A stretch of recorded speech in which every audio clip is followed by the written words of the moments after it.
8월 7일 저녁 방송을 시작하겠습니다. 여러분, 제가 방송에서 다음부터 좀 의도적으로 목소리에 힘을 빼려고 노력을 하려고 합니다. 방송 때마다 에너지를 너무 많이 쏟아붓더니 체력이 상당히 많이 딸리거든요. 그래서 여러분들과 장기간 이 방송을 오랫동안 해야 되잖아요. 마라톤이니까. 그래서 의도적으로 목소리에 좀 힘을 빼려고 노력을 해보려고 그래요. 이 습관을 바꾸려고 하는데 몇 년 동안 이게 제가 익숙해져 왔던 거거든요. 이제 좀 나이가 차니까 조금 체력이 빡빡한 것 같아요. 특히 저녁 방송할 때는 상당히 좀 힘들었을 때가 많았었는데 의도적으로 제가 힘을 좀 빼볼게요. 그래서 조금 방송 흐름이 또는 뭔가 말투나 그런 게 좀 어색하더라도 내용을 준비한 건 같을 테니까 그거를 지켜봐주면서 한번 봐주세요. 체력을 비축해 나가면서 하려고 하는 부분이 있으니까 여러분들 또한 제 체력이 건강해서 오랫동안 동행하시기를 바라겠죠. 자, 그럼 오늘 방송을 시작해 보겠습니다. 친 리플 변호사, 존 디튼 변호사죠. SEC 리플 판결 항소에도 못 뒤집는다. 제 구독자님이 질문을 해주셨어요. 항소에 대해서 어떻게 될 것 같냐. 뭐 흐름이 시간이 굉장히 막 차이가 있고 유튜브들마다 다른데 어떻게 생각하시냐라고 질문을 해주셨더라고요. 제 방송을 아마 오래 보시지 않으셨던 것 같아요. 저는 소송에 대한 부분을 굉장히 짧게 잡습니다. 이유는 지나가는 이슈로 보고 있기 때문에. 더불어서 이미 결정은 나 있다 생각을 합니다. 예전에도 그런 말씀을 드린 적이 있어요. 승소이건 합의이건 패소이건 상관없다. 증권과 상품에 대한 규격, 컨텐츠가 나와야 된다. 그 부분에 맞춰서 법안이 나올 것이고 결국 흔들기는 진행되겠지만 이 마라톤의 목적지는 정해져 있다. 그러나 부분 승소가 나왔죠. 그리고 또 시장을 컨트롤하고 있습니다. 시차를 조절하는 것이겠죠. 그래서 한 두 발, 세 발 떨어져서 보면 그 그림이 보이더라. 이미 리플과 전 세계 금융 기득권과 전 세계를 지배하는 세력들은 그 끝에, 국가의 끝에 있다. 우리는 그렇기 때문에 펀더멘탈과 값어치에 집중하면서 자기 멘탈을 관리하면서 가시면 결국은 도착을 한다. 그런 말씀을 끊임없이 드려왔습니다. 수백 번 넘게. 소송에 계속 이렇게 집중을 하잖아요. 그럼 본질을 잃어버릴 수가 있어요. 그리고 지쳐서 떨어져 나갈 수가 있었겠죠. 아마 지난 2년 동안 거기에 집중했었으면 또 리또속이다. 또는 아마도 이 마라톤을 완주하기가 쉽지 않았겠죠. 결론은 뭐다? 지나가는 이슈이다. 이미 결정은 끝이 났다. 저는 그리 보고 있어요. 법안이 또한 만들어지겠지요. 그리고 제가 방송 때마다 보여드리고 있죠. 스위프트 2.0망, 통화 시스템에 대한 한계, 4차 산업의 인공지능과 블록체인 두 가지 심장. 이제 은행에서 실제 어디 주거래은행을 쓰시나요? 저는 우리은행 주거래은행을 쓰는데 우리, 신한, KB, 하나외환 4대 금권이잖아요. 대한민국에. 현재 제가 한국에서 제 지인들에게 돈을 보내면 그 즉시 돈이 이동하지 않습니다. 내 통장에 돈이 꽂히긴 하지만 그 즉시 중요한 건 돈이 오지 않아요. 메시지만 옵니다. 이 방식이 어떻게 바뀐다? 돈이 진짜 실제로 돈이 이동하는 시스템을 만드는 게 그 즉시 이제는 법정화폐가 아니겠죠. 그러니까 종이화폐가 아니겠죠. 0과 1의 디지털 물질입니다. 그리고 해외로 송금을 보낼 때는 4단계를 거치게 돼요. 그래서 수수료도 비싸고 속도도 오래 걸리게 되죠. 무슨 뜻이냐? 이 미래는 정해져 있다.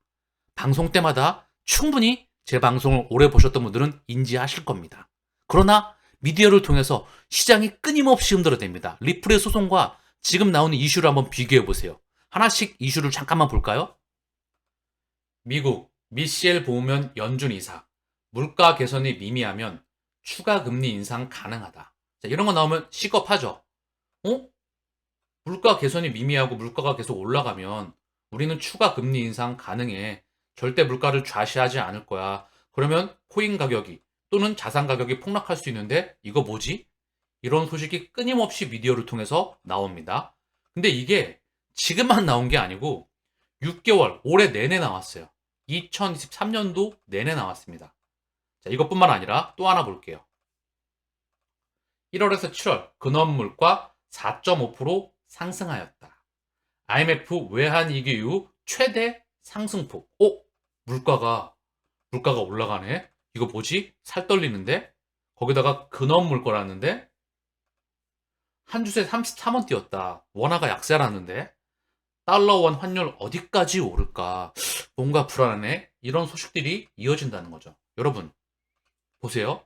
한 7개월, 8개월 또는 그 이상 계속 이런 이슈를 던지고 시장은 미친 듯이 달렸습니다. 흔들어대면서.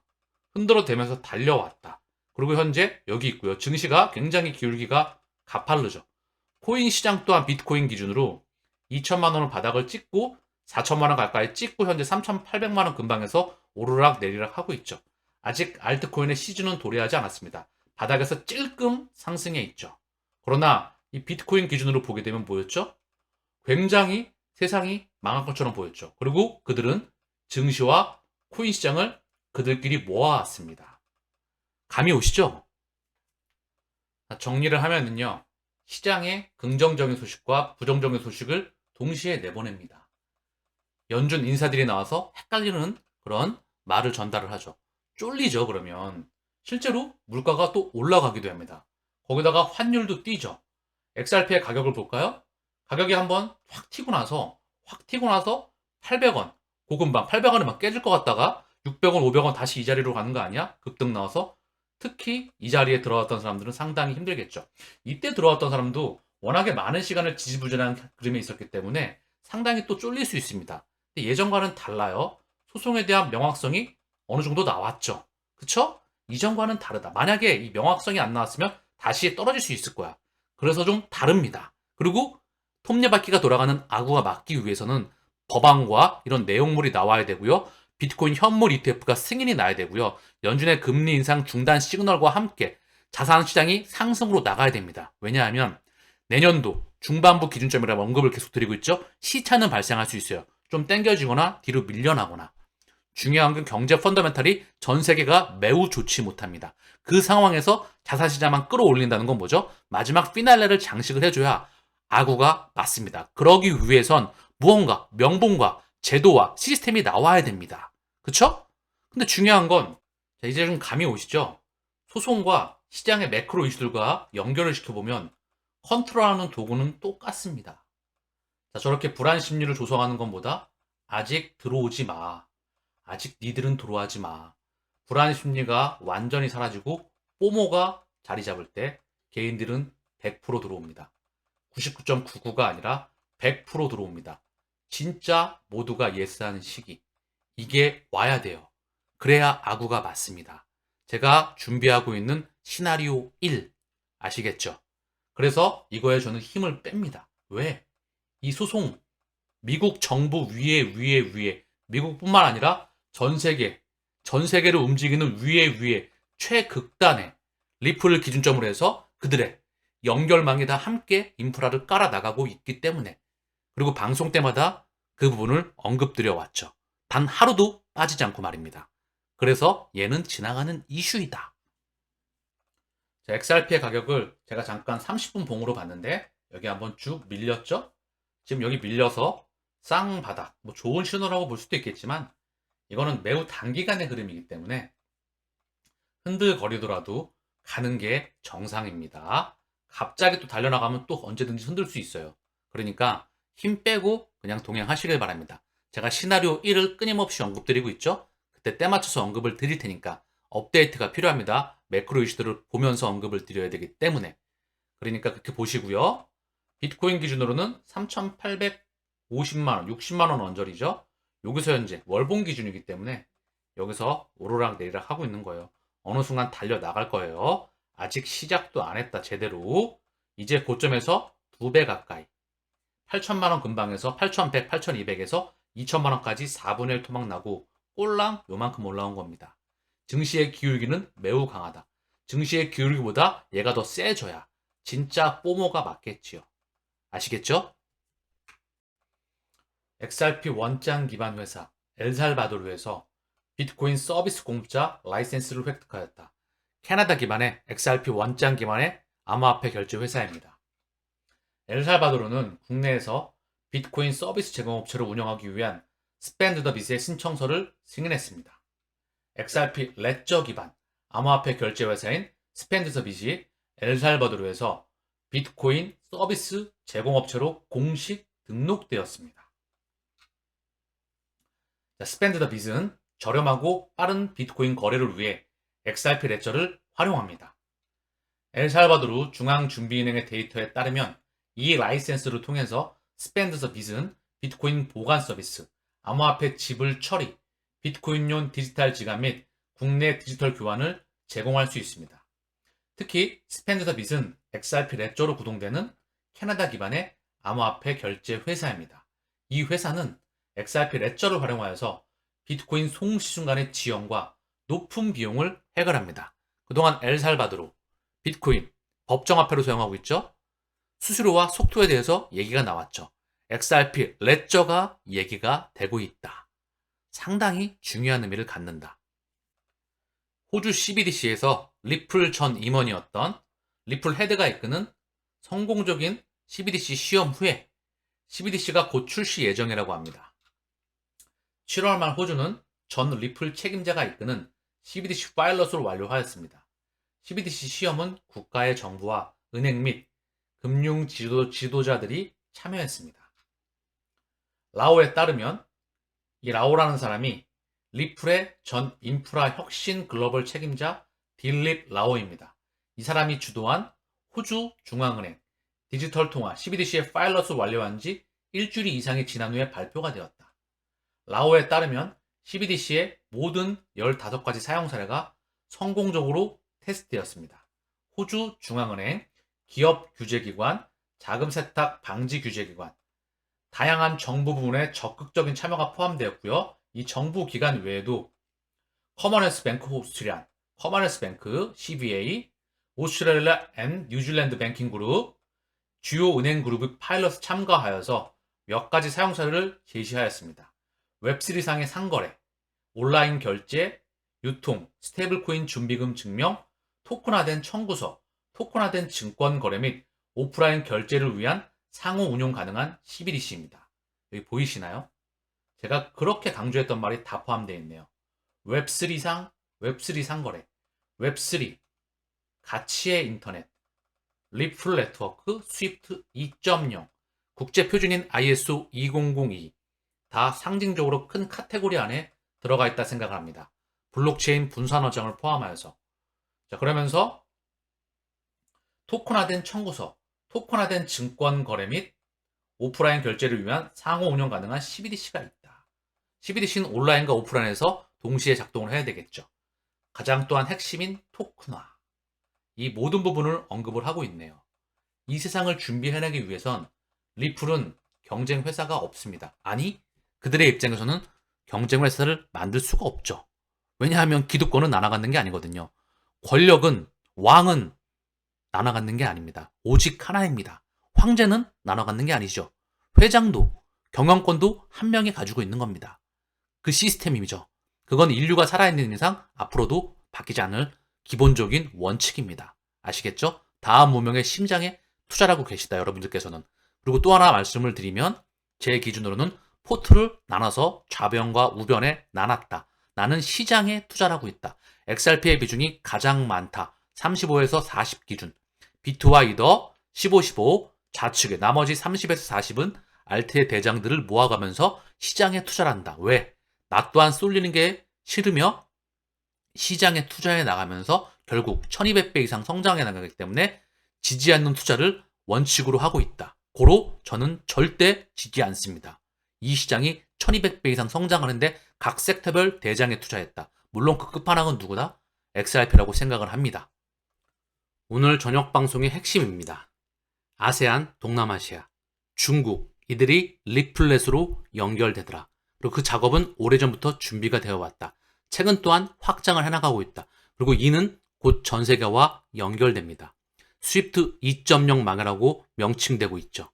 즉 뭐다? 다음 문명의 혈관은 스위프트 2.0이다. 그 주인은 리플렛. 거기 사용되는 것은 XRP가 브릿지로 사용되게 됩니다. 트랑글로의 홈페이지인데요. TNG 디지털, 트랑글로와 협력하여서 송금 서비스를 확장한다. 트랑글로는 리플사에서 직접 40% 지분을 획득한 그런 회사입니다. 리플의 직접적인 파트너사이자 말입니다. 이 TNG 디지털이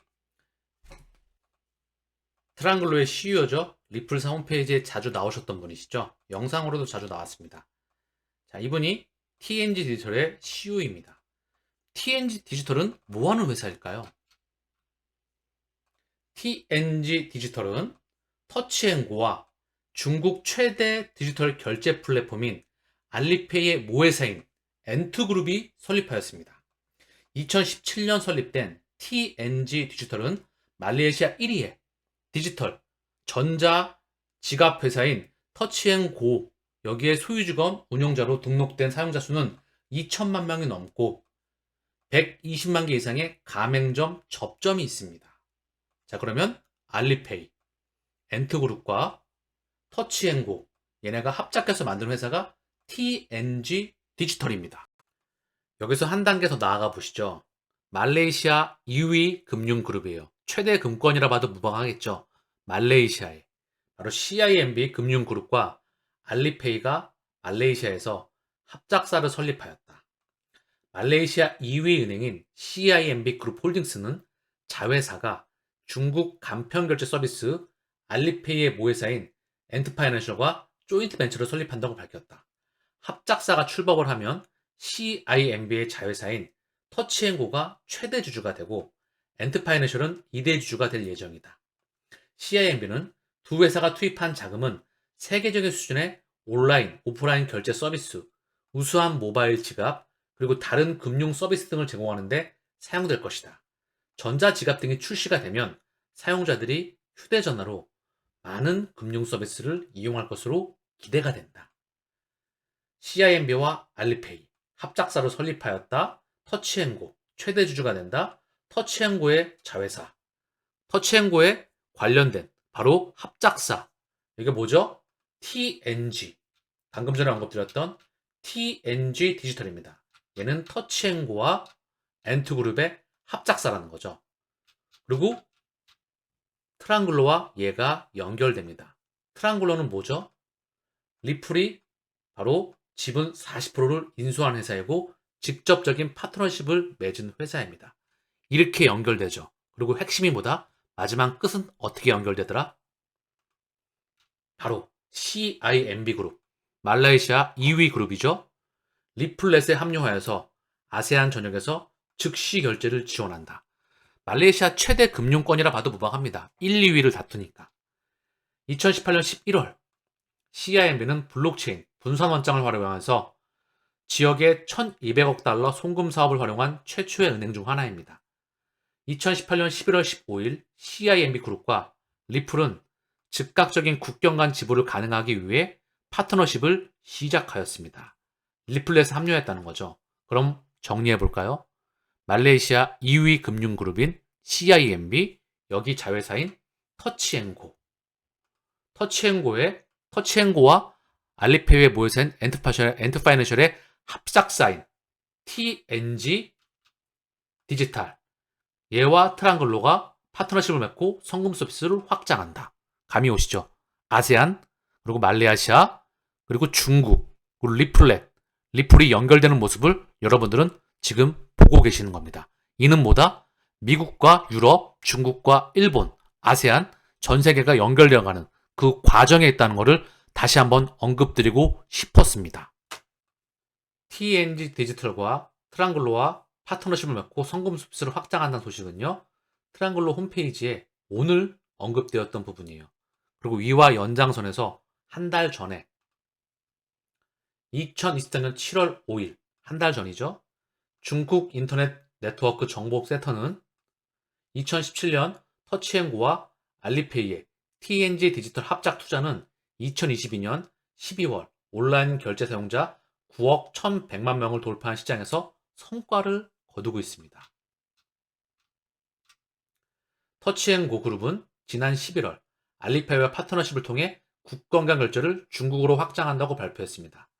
중국 인터넷 네트워크 정보센터에 따르면 2022년 12월 중국의 온라인 결제 사용자는 9억 1,100만 명을 넘어섰습니다. 중국과 직간접적으로 연결된 그 혈관이 확장하는 것을 여러분들은 직접적으로 보시고 계시는 겁니다. 자, 이와 연장선에서 이미 오래전부터 중국 내에 리플렛은 직간접적으로 연결이 되어 있었다. 오늘 언급드리는 부분은 뭐다? 동남아시아, 아세안과 추가적으로 중국과 연결되면서 확장되어 가는 부분을 보고 계시는 겁니다. 자, 그 전에 복습하는 차원에서 참고적으로 또한 언급을 드리지요. 리플렛의 2C2P, 알리페이 모회사와 협력하여서 아시아의 디지털 결제를 개선한다. 2C2P, 동남아시아 최대 송금기업 중 하나입니다. 리플렛 파트너사이자 리플렛 회원 투시2P는 엔투그룹과 협력하여서 동남아시아의 디지털 결제에 혁신을 가져왔습니다.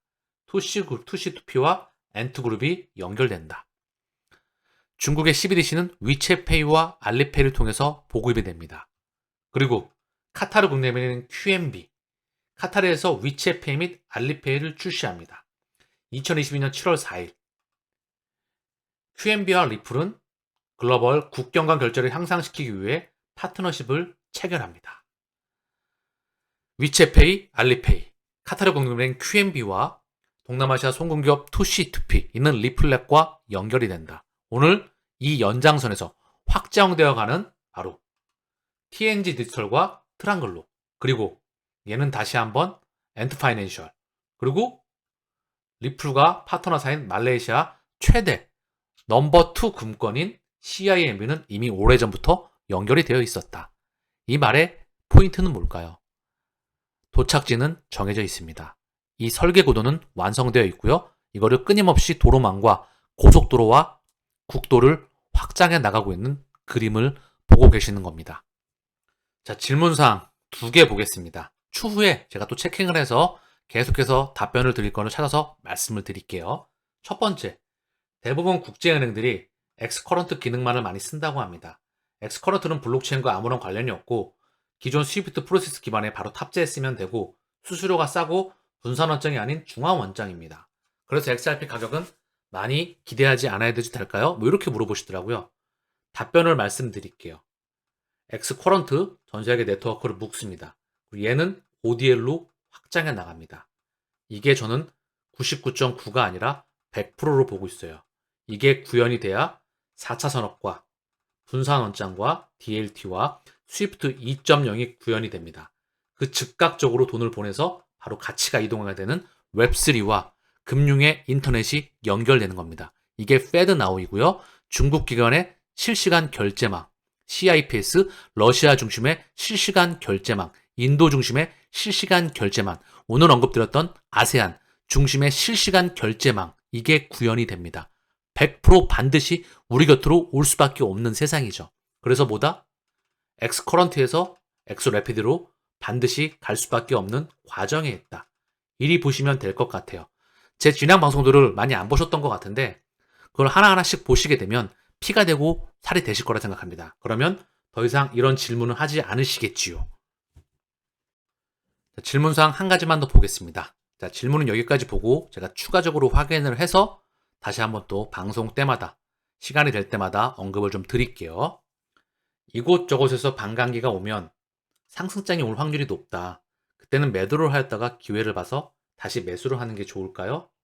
그 반감기라는 게 꼭 오는 것인지 궁금합니다. 오지요. 비트코인 기준 4년이죠. 그거 시차를 두고 상승장과 하락장, 박스권 장세가 많이 이어져 왔죠. 이것뿐만 아니라 여기 추가적으로 미국 연준의 금리 인상 중단, 금리 인상 유지, 우크라이나 전쟁, 리플과 SE에 대한 소송에 대한 종료, 비트코인 현금이 리테프 승인, 2024년도 중반부, 후반부 기준점으로 해서 퍼펙트 스톰, 시스템 리스크의 확장, 기존 두꺼비 집에 대한 이전, 이거는 많이 거스를 수 없는 시대의 흐름입니다. 그리고 그 이전에 엄청난 마지막 피날레, 이게 바로 시나리오 1이죠. 다 맞물려서 온다는 것입니다. 그래서 상승장이 왔었을 때 제가 차익 실현할 수 있는 시간과 그 기점과 그 부분을 말씀드린다고 하는 겁니다. 그게 시나리오 1이에요. 현금화시키는 전략. 시나리오 2는 시장과 관련 없이 묻어가는 전략. 시나리오 1과 2를 동시에 가져간다. 이 말씀을 드려왔습니다. 이 부분은요. 상승장이 오게 되면 현금화시키는 전략이니까 제가 추후 말씀을 또한 드리겠죠. 자, 답변이 충분히 되셨을 거라 생각을 합니다. 오늘 방송은 여기서 마칠 수 있도록 하겠습니다. 감사합니다.